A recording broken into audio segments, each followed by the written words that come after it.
Hello, hello, hello, everybody. It's your girl, Ashlee, the amateur expert, and I'm coming to you live today, and I am super excited about today's show. I'm going to wait for some people to get on, but I am incredibly excited today to have Valeisha Butterfield Jones. Hello, Joie. Hello, friends. Hello, everybody joining.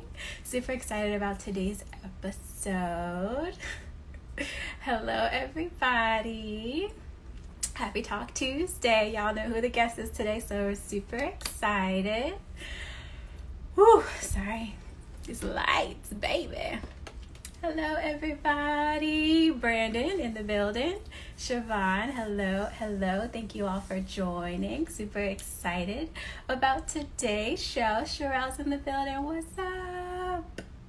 Yes, guys. Super, super, super excited for today's episode. If you have never watched the show, this is the Aaron Jackson podcast, Talk Tuesday, and I am going to be having a conversation with Valeisha Butterfield Jones. Thank you, TT, on it.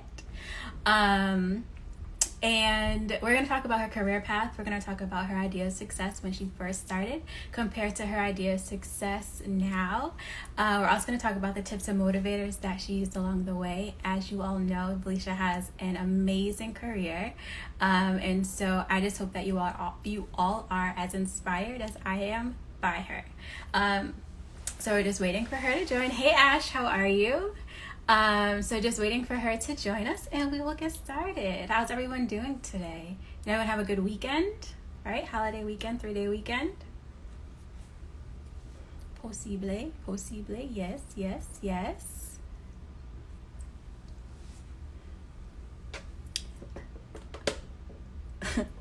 Yes, it's going to be amazing. Thank you. I'm super excited. Hey, Lily. Hey, everybody joining. The suspense. Woohoo! Good. I'm glad you guys all had a great weekend. Hey. Thank you, guys. Hi, everyone who is joining us. Hey, Tiffany. I'm super sad that Brianna is leaving, but happy she was here. My Labor Day was great. My twin was here, and Valeisha's in the building, so we're going to get started. We'll come back to the twin story. Hey, V.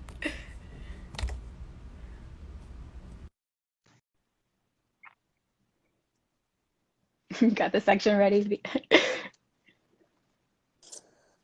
Hello. Hello, V. How are you? Well, how are you?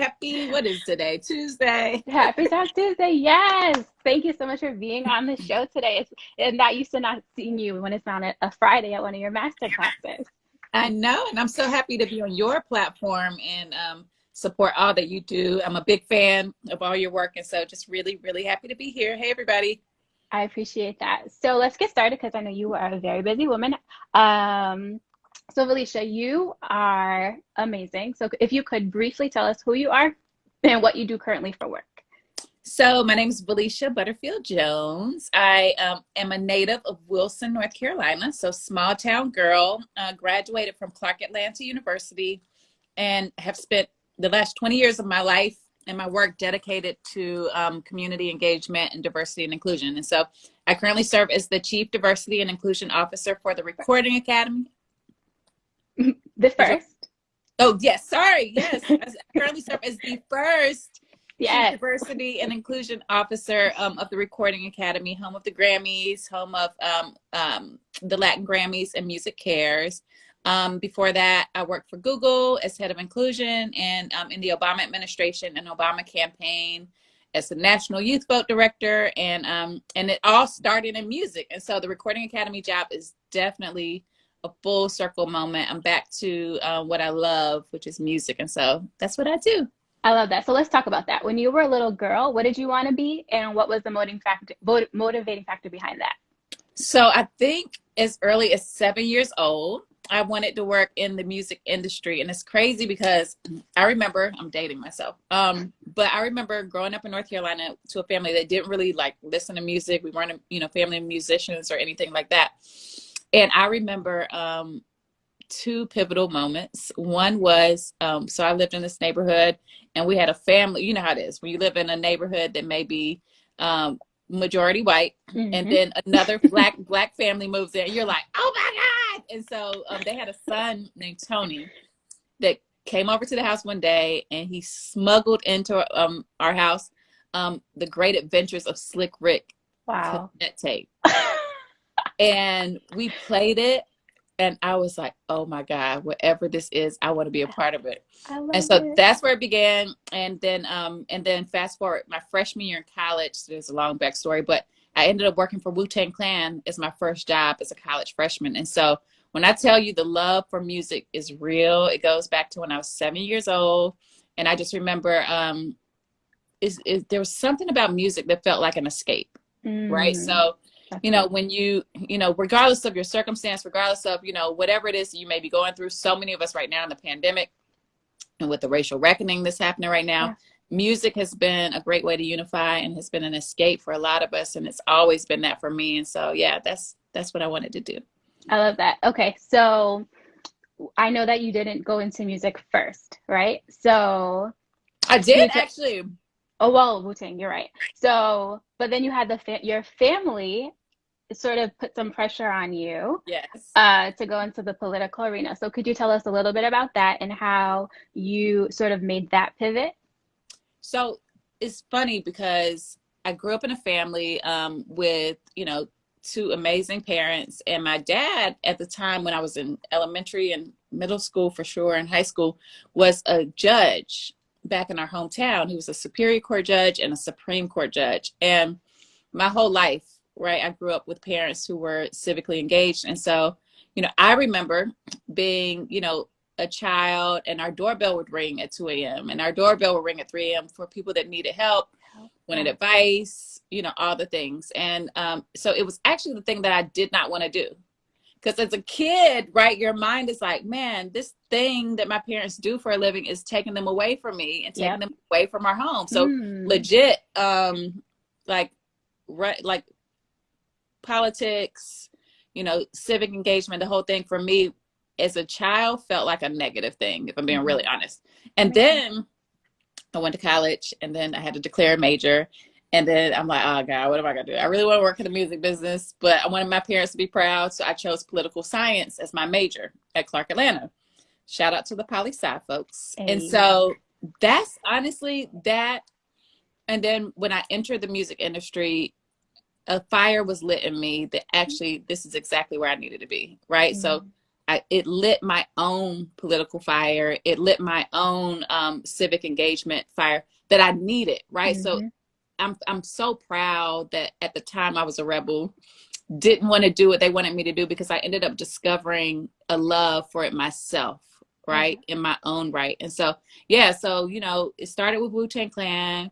It transitioned to a statewide election or campaign with North Carolina Supreme Court Justice Henry Fry at the time. That was right out of college. And then it just grew. It just grew. And so now I found this beautiful, like, marriage of entertainment and politics and D&I that I just love. It's what I'm born to do. So what is what do you think, what is your idea of success now? And why do you think it changed from when you were younger? Or did it change? Did you have two?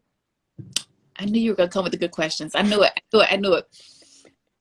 How do I define success now? That is a big and loaded question. All right. So let me think about this. How I want to unpack this. I'm 42 years old. I don't like to say that, but it's just. But you look happened. Not 42. I know when it happened. Like, I legit feel like inside 27, but you know, I'm 42. I mean, you're giving 27 vibes, so it's okay. As long as you vibes. Yes, as long as you feel 27. You see the inches? I see. I wasn't gonna say anything. I was just gonna let you have it. You know, don't let the age make the age. And so, you know. So but the real talk is, right, I'm 42 and I've been in this game now, gosh, for 24 years. I just did the math last night as I was preparing for the ad color panel today. And I was like, I gotta stop saying 20. Maybe I should just stop giving it a number, because it's actually 24.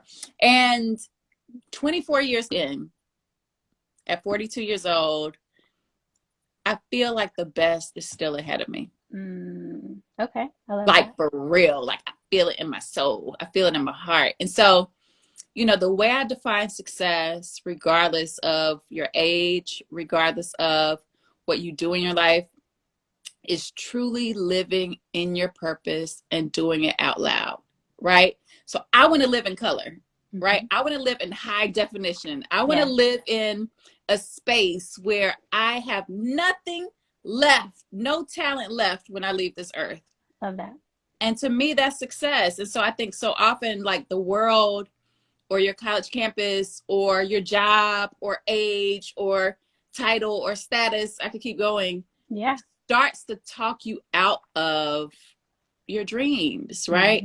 You're like, man, let me just, you know, pay these bills. Right. Let me just, you know, stay in my lane. You know, the self-talk. Yep. Let me just, you know, raise my kids up so they can follow their dreams because it's too late for me. Right. And no, stop. Just stop. Do it. Go. Right. It's for you. Everybody watching right now, it is for you now. And so, you know, success for me now truly is, I want to live a life that I'm fully depleting every gift that I have, and I leave it all on the table when I walk away. So do you think, drops mic, do you think that you've had different levels of, or definitions of success as you've gone along your career? Oh, yeah.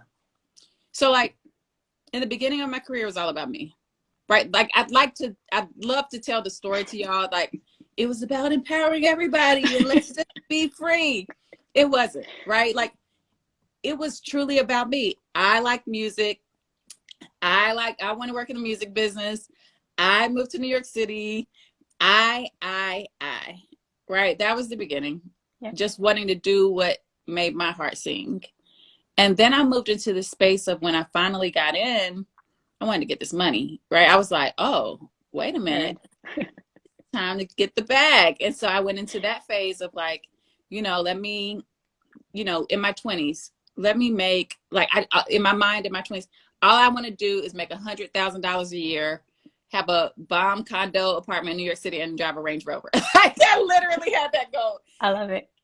That was in my 20s, right? And so at each stage in my career, I found that when I chased money, or when I chased the title, or when I only focused on me, it never worked out. Right? I wasn't happy. I didn't look good. I didn't feel good. I wasn't healthy because I was doing it for all the wrong things. And when I switched from I to we, right? When I switched, like, real talk, from me to us. Yeah. When I switched from not what can I get, but what can I give? When I tell y'all, the success just went crazy. The money went crazy, all the things. And so I think that while I have no regrets, because I had to go through those things to understand that it was bigger than me, the sooner you can get that message, y'all, the sooner you can get it, I'm telling you, the world is going to open up for you. Right. And so yeah, I would just say, you know, you can get to the bag, but like Dr. Angela says here, like, shift, right? Shift is, we're only here for a snap. That's right. 100 years if we're lucky. And so, you know, make it bigger than you. So you spoke about having to go through those trials, right? Or having to, you know, chase the wrong things.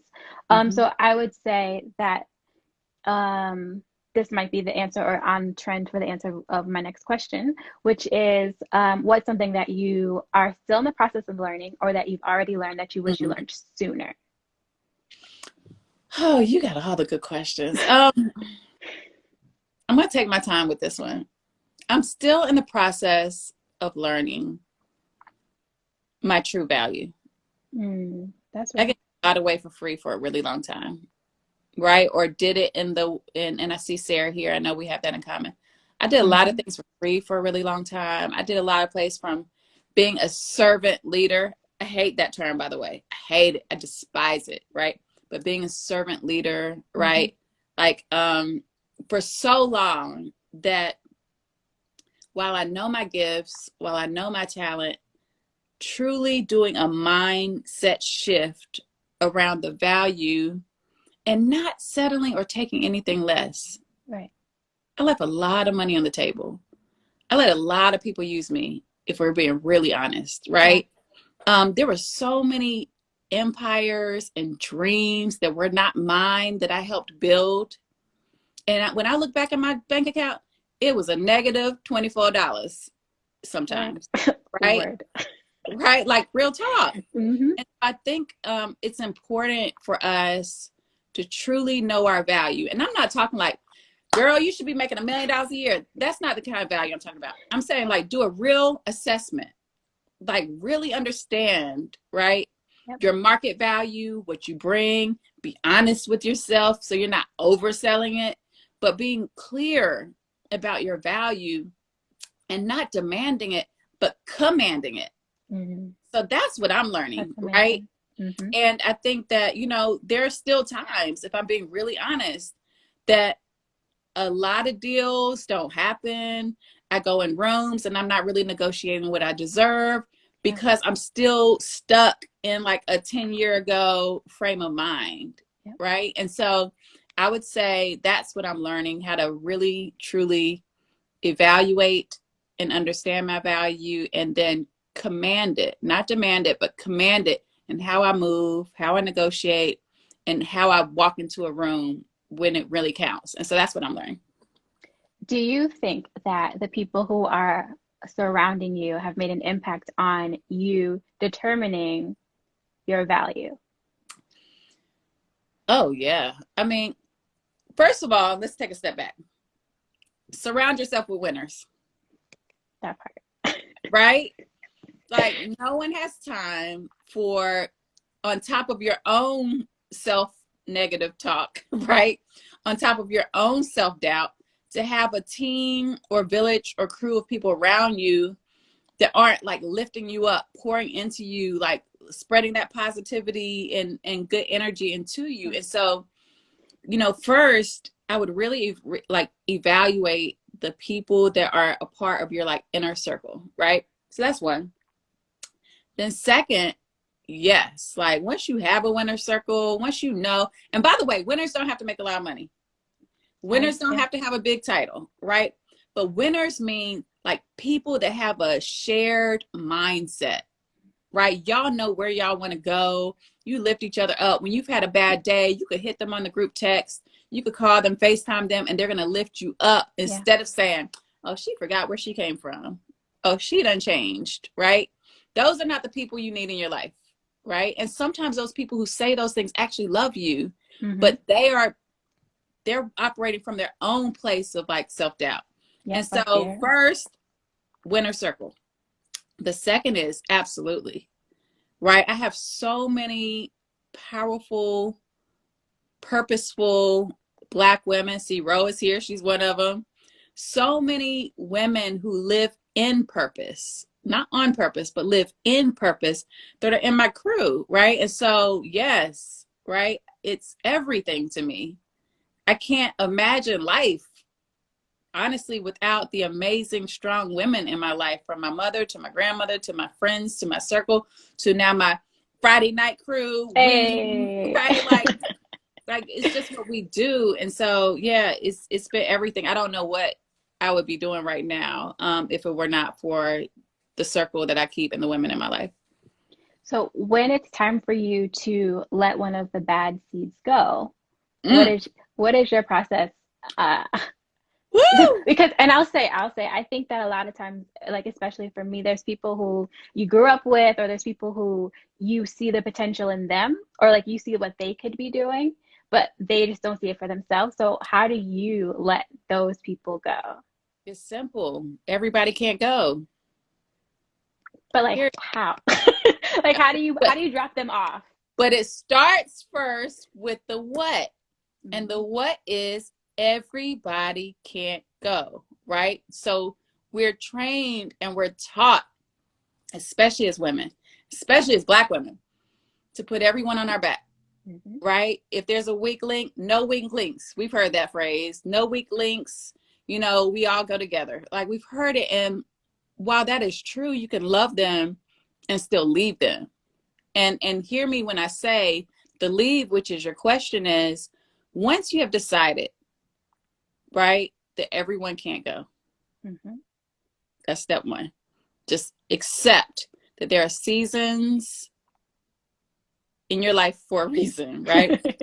Then that rhymes. Ooh, I got good bores. Bores. So everyone can't go. Step two is to do a fair evaluation. Not honest, fair, right? Because everyone's got a story. Everyone's going through something, right? So like one person who made a mistake in your life, said the wrong thing to you, it doesn't mean that they have to be removed. But when you do see, by fair evaluation, I mean, when you see a pattern, when you see that there are just people who have consistently in your life not been there for you, right? Or who have consistently in your life been there for you, but don't add value, right? Like you're constantly depositing, and you're not receiving anything in your bank, right? So there's that. So a fair evaluation, not just an honest one. And then this is the area that I haven't mastered. So I think this is the conversation, right? But of the how, which is your question, that's hard for me, right? But once you get to a point where you have decided that this relationship needs to be redefined, right? You shift. And sometimes you don't have to have a big, elaborate conversation, right? Sometimes it's just like mentally, I would say it's three things. It's three options. One is it's not that deep. It's not a big deal. It's just not really what it used to be. And you just have add a degree of separation, right? So there's just a degree of separation where you just know, no matter what, my train is going to move, right? With this person in my life, but with a degree of separation so they don't interrupt or disrupt what you have going on. So that's like degree one. Degree two, and that's not a conversation. It's just a move, right? Yep. The second, though, is when it's a little bit deeper than that. And you're like, okay, this is not healthy. This person's causing harm to what I got going. It's just not, we're not vibing anymore. It's just not working. You know, it's just no longer what it used to be. Then it could be the conversation like, hey, it's like managing expectations. Like, hey, you know, here's what I got going on the personal side. Here's what I've got going on the professional side. You know, if you don't hear from me, just know it's not personal, right? I'm just making moves and I'm moving really fast, but there's no love lost, right? And then there's like the extreme, level three, right? The level three is the person's disrespectful. The person's caused a lot of damage and harm. This could be personal. This could be professional. This could be a relationship, or even a marriage. But if the person is causing so much egregious harm, right? Like they're disruptive. You don't feel good around them. It's unhealthy emotionally, psychologically, even physically. Then it's like a hard, just like, nah, period. By the way, just period, right? You literally have to sever the relationship, and that requires a conversation and not a long one. But, you know, in those cases, the people know what they've done. And so it's like, hey, you know how you've been in this relationship or partnership, right? And I'm at a point in my life where it's time to set boundaries, right? And it's not working for me any longer. I wish you well, but I'm going to have to move on. And it's that point, period. That's good. And someone in the comments just said, if they're a real friend, they'll understand. Nobody ever understands. Yes. Okay, so you've talked about this on your master classes, but since we're talking about friendships, so you're a mom, you have tons of friends, you are very business with your own business and helping, obviously, or working with a recording academy. I know you don't believe in balance, but how do you do it? I don't sleep, and I don't advise that at home. It's not advice that I'm giving. I move with a level of urgency and expediency, because I said it in the beginning. I just don't want to. I want to leave depleted. Like I want to leave this earth depleted. And so, you know, I don't believe in balance. I do believe in listening to your body, listening to your mind, listening to your heart. So when you are crashing or hitting a wall or approaching a wall, like fall back, shift, reset. But I also am not for at all folks who are lazy, rest on their feet, you know, just like, don't move, right? Move. And I think, you know, for me, I was in a very, very, very serious car accident at Essence Festival last year that really put it in perspective. It was one of those great nights. I'm dressed up in this beautiful Valentino dress and 5-inch heels and having the best night of my life. Like it was extra turn. And it was a good time.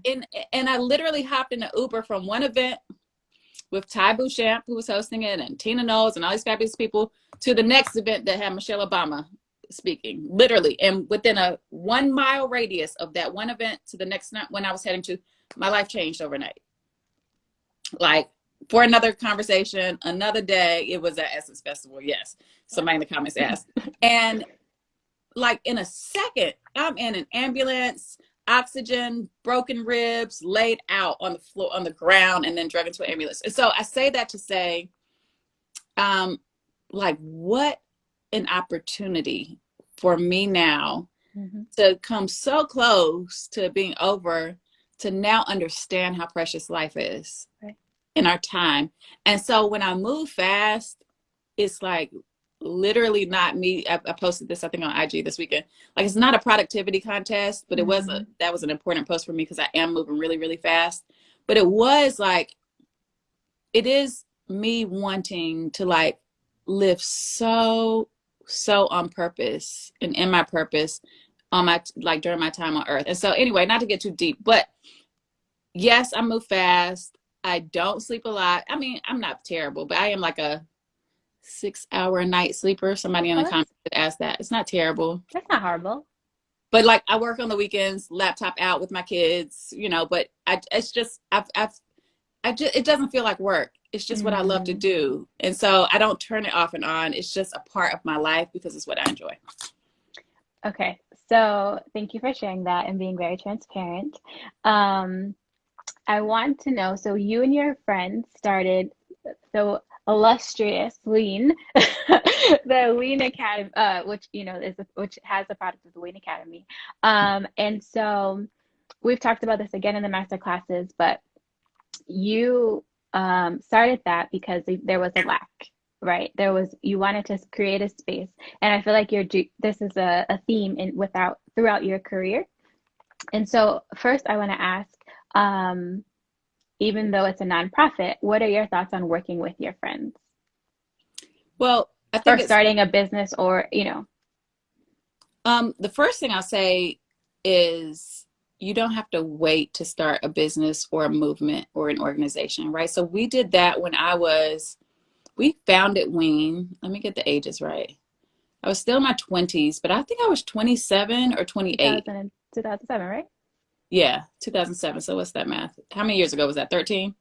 Okay, so yeah, I was like 28, 29. And like, not senior in my career. I didn't have a name in music. Like, I was the behind the scenes girl, right? And so everyone, if I'd asked for permission, would have told me to wait. It's not your turn.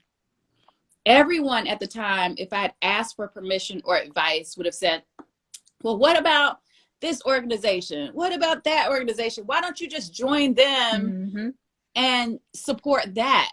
And I'm so glad that I was young and gullible and naive enough to not ask, right? Like, I didn't ask, and it did, and a lot of people don't know this, but it did ruffle some feathers, right? Because I mean, there were people way more senior, way more known, way more experienced than we were. And so for the first thing I'll say is, if it's in your heart, like, don't do it for the sake of doing it, but if it's truly in your heart and you feel spirit-led and purpose-led to create and build something, do it now. You don't know if 5 years is promised. Yeah, especially not in quarantine. We don't know if tomorrow's promised. Literally. So do it. And then surround yourself, and I said this before, with like-minded people that really get it and share your vision and have business acumen, right? And you don't all have to be the same. The co-founders of WEEN and I, there are 4 of us, disagree. We don't always see, you know, the same viewpoint.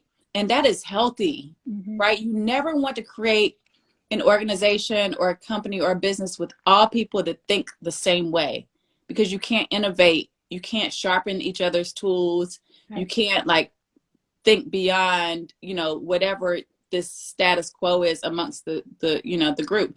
And so it's good to have different perspectives, different experiences and things like that, but make sure you can work well together. Yes, I agree that would be important. That's the D, right? So make sure, and I'm so thankful that with WEEN, you know, they're 3 of my best friends, right? 2 I grew up with, and Lauren is my sister. And so, you know, it's like a sister. And so I think, you know, it's important to just do it, build a strong team, get your business in order and how you're going to work together, but make sure that you're bringing in different perspectives too. That's perfect. So what motivates you? Other women. I mean, you could probably tell that. I'm such a girl's girl, right? Like, I love my husband, but I love my girls, right? I think I just I love seeing other women win. Like, I just love it, right? And it's just like, even being here with you, it's like it's just the way we support each other, the way we lift each other up without having to like make it feel forced or whatever. It's just, I love seeing other women win. So that motivates and inspires me. And then just remembering that, you know, there's room for all of us, right? Like, when you win, I win. When I win, you win. When I have a platform, you have a platform. When you have a platform, I have a platform, right? It's just the way we move as women is just so dope. And, you know, there's nothing I would trade for. So that's what inspires me, just to see the movement that we're building without, like, by the way, we don't have TV deals. We don't have network deals. We out here just making it happen, right? And I think that I love that too, by the way, right? So I think about, there was a time, I still would love a TV deal, but there was a time though that I felt like that was the only way, right? Yeah. Like, I felt like, oh my gosh, if I don't have a big platform with, you know, millions of people to spread the word, then it doesn't work. And now I wouldn't trade building brick by brick for the world, right? I think so often we want overnight success. We want massive platforms, but how authentic is it for you and I to be here with 97 and growing people that we can like really connect with on a human level? So to me, that's dope. It inspires me, and I'm here for it. The production, Valeisha Productions is happening and it's coming. I feel it in my spirit. Do you? So I can't wait for that. I can't wait for that to happen, which I think is going to be great because you're leaving such a legacy, right? You've already created so many milestones and you are a true inspiration to all of us, right? But you also have children, right? And so you're leaving a legacy behind for them, which I think is amazing. So as a mom of boys, what are some things that you want to impart on them for or in regards to like the women's movement, right? Or like for these women that they are going to be being with one day? So I have 3 boys. Tanner's our 14-year-old, DJ's 8, Dylan's 2. And being a boy mom for sure is like, I want them to see a strong Black woman who can have like different layers, right? So that's important to me. And Tanner's mom, April, and I share that too, like just being business women who are moms first. Like, that's dope to me. And I think the layers, and I think that them seeing that is important, right? Like, and even they actually get to see it now up close with the pandemic because I'm working from home. Right. And so they know when mommy's door is closed, mommy is handling business. And in the beginning of the pandemic, they didn't understand it. They're like, but mommy, you're home. Mommy, come out and play.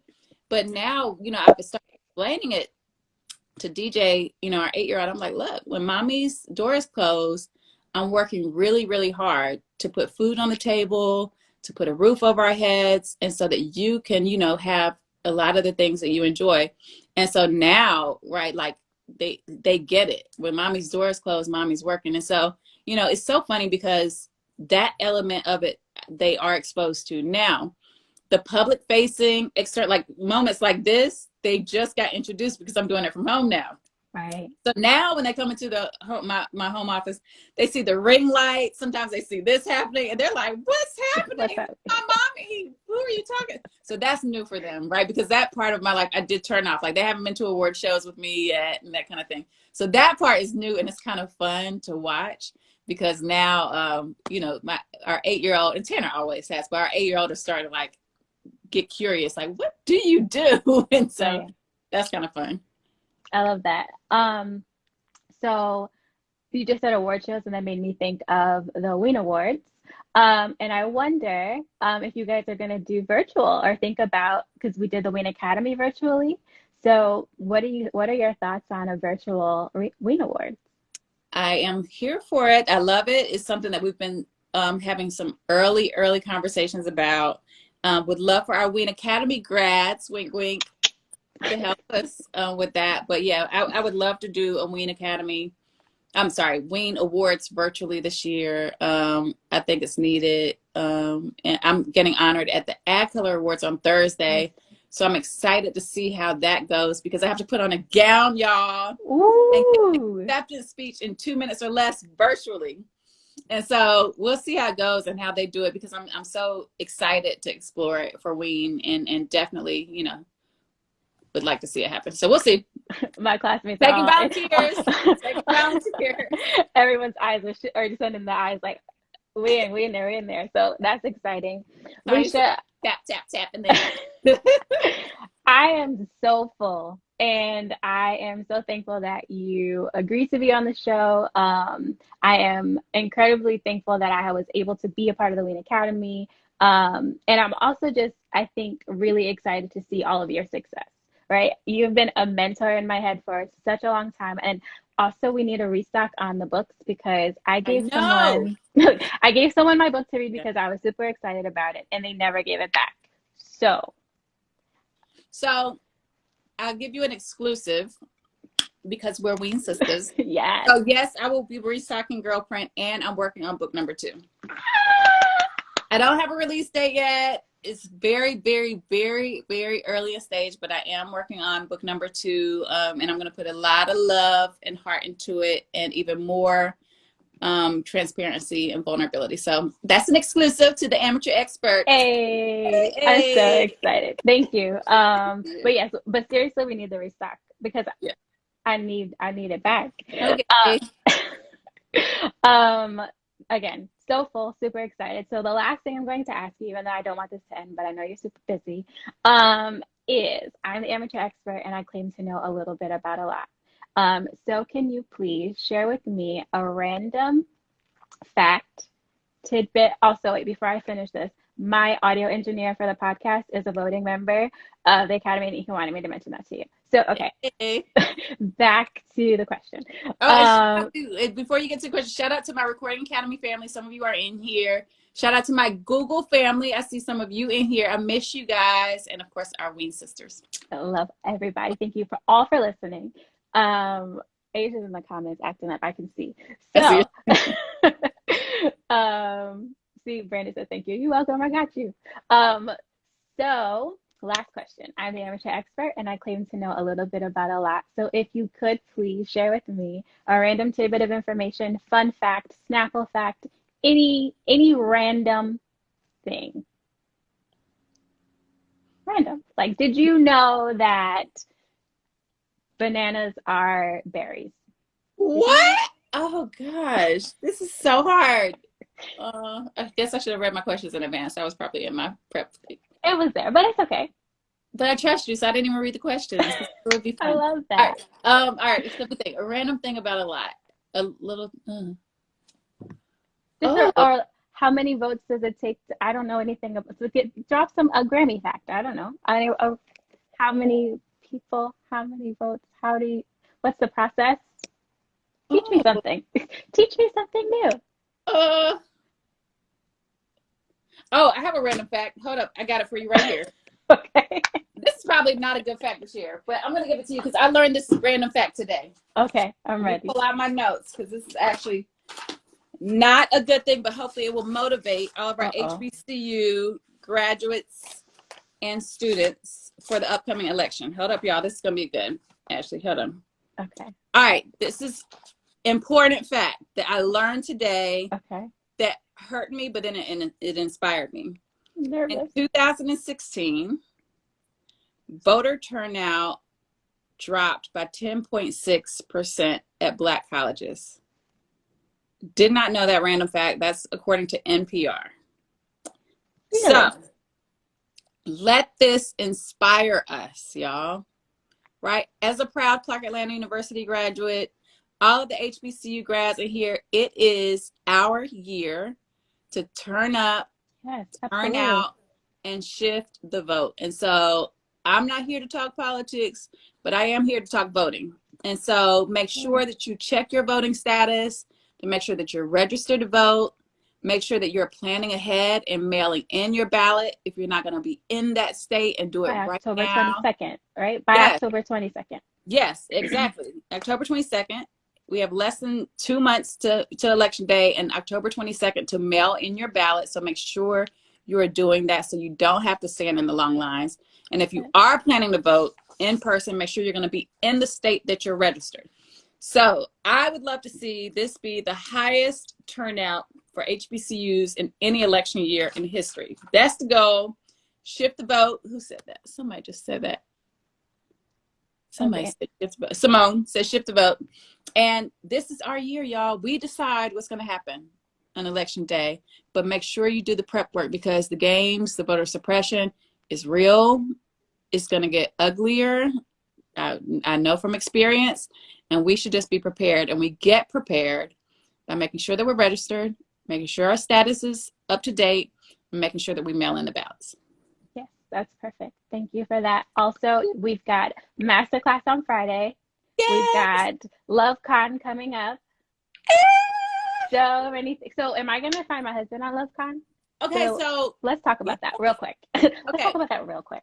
All right, so real quick, Friday night, we do have a masterclass in landing your dream job, right? Can't wait for that one. I know a little bit about that. I've done it 3 or 4 times now. And so I'm going to share with you all tips that have proven to work for me. So make sure you check that out, link in bio. And then LoveCon. I just want to say, wait, hold on, V. I literally wrote that in the comments that this was coming. See? You manifested it. I did. I'm really good at that. I gotta start. Okay, go ahead. So, LoveCon is coming. LoveCon is for everyone. So don't let the name fool you. If you're single, pull up. If you're taken, pull up. If you are entangled, pull up. Okay, so, or if you're just not interested, if you're just like, I'm doing me right now, I'm not really in on that, pull up, right? So it's going to be amazing, sexy, fun, and easy, right? So whatever vibe you show up with is the vibe we'll be on, right? So if you want to take advantage of the conversations and the panels, we're going to have a lot of celebrity couples and real life couples. You can do that. If you want to slide in the DMs and wink at someone and they wink back, you could do that. And we're going to have networking breakout sessions for those who want to do a speed dating vibe. Music, we're going to have a surprise performance. And so it's going to be fun.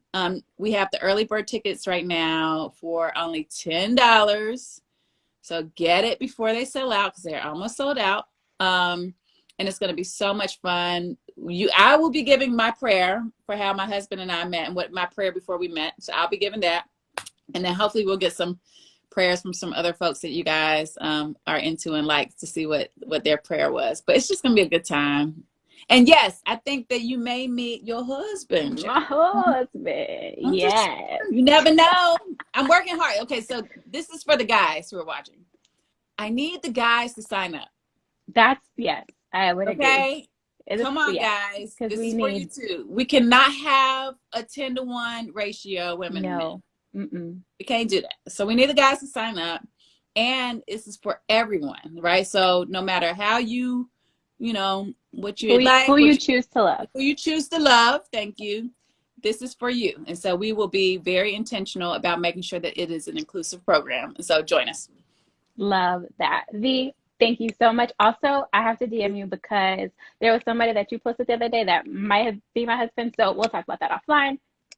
Mm-hmm. Yeah. You DM me. Tell me about this. You know, I think I'm the matchmaker. I've been now married for almost 10 years or so. I live vicariously through my single girlfriends. So I love a good hookup. So DM me. I will. Thank you again for being on the show. We've got the masterclass on Friday. We've got Thursday that you're being, you are receiving your award. And again, so full, so excited. And thank you so much. Oh, we have to be still real quick because we have to get a screen grab for the episode. So perfect. Thank you, Valeisha. Hey, Dr. Francis. I see my whole Google fam here. Love you guys. Thank you, everybody. Thank you. Congrats. This was awesome. Bye. See you Friday. Bye.